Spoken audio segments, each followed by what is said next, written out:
Pour quelques jours par an, le Grand Hôtel retrouve le prestige des vedettes de cinéma et des voitures de sport.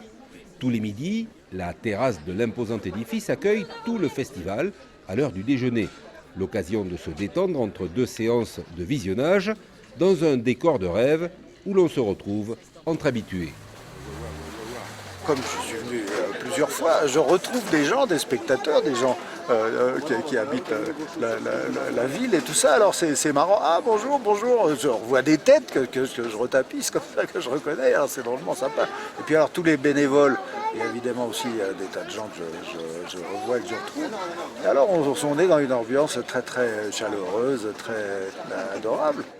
Le Festival des créations télévisuelles de Luchon, c'est un lieu particulier, loin du microcosme parisien, où les relations avec le public et entre professionnels sont simplifiées. Comme c'est loin, finalement, parce qu'on prend l'avion, puis on prend un bus et tout, ça fait une sélection, et c'est des gens motivés qui viennent, et on est toujours tellement bien accueillis.